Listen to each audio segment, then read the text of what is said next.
Satyabhama Institute of Science and Technology, Chennai. 2024 நாடாளுமன்ற தேர்தலில் பாஜக வெற்றி பெற்று மீண்டும் ஆட்சிக்கு வந்தவுடன் ஒவ்வொரு மாவட்டத்திலும் மத்திய அரசின் 2 நவோதயா பள்ளிகள் உருவாக்கப்படும் என்று தமிழக பாஜக தலைவர் அண்ணாமலை கூறினார்.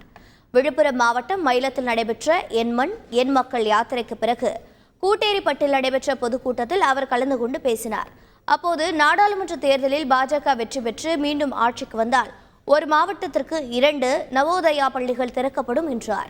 2026 சட்டமன்ற தேர்தலில் பாஜக ஆட்சிக்கு வந்தால் டாஸ்மாக் கடைகள் மூடிவிட்டு கள்ளுக்கடைகளை திறப்போம் என்றும் கூறினார். பாரதிய ஜனதா கட்சி 2024 பாராளுமன்ற உறுப்பினரை பெற்றவுடன் பாராளுமன்றத்தில் எங்களுடைய முதல் குரல் ஒரு மாவட்டத்திற்கும் 2 மத்திய அரசினுடைய நவோதயா பள்ளிகளை ஒரு மாவட்டத்திற்கு 2. ஐயா, விழுப்புரம் மாவட்டத்திற்கு 2, ஒரு பள்ளி இல்லைங்க, 2 பள்ளி.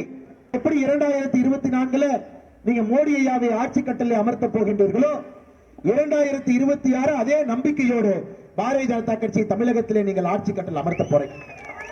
பாரதிய ஜனதா கட்சி உங்களுடைய அன்பையெல்லாம் பெற்று ஆட்சி கட்டளை வரும் பொழுது அரசு வேலையில ஒரு பகுதியை இதுவரை எந்த குடும்பத்திற்கு அரசு வேலை வரவில்லையோ அந்த குழந்தைகளுக்கு நாங்கள் ஒதுக்க போகின்றோம். பாரதிய ஜனதா கட்சி உங்களுடைய அன்பையெல்லாம் பெற்று 2026 ஆட்சி அமைக்கும் பொழுது 2024 பாராளுமன்ற உறுப்பினர் வரும் பொழுது டாஸ்மாக் கடைகளை மூடி கள்ளுக்கடைகளை திறக்கப் போகின்றோம். விவசாயிகளுக்கு நல்லதாக அமையட்டும். Sathyabama Institute of Science and Technology, Chennai.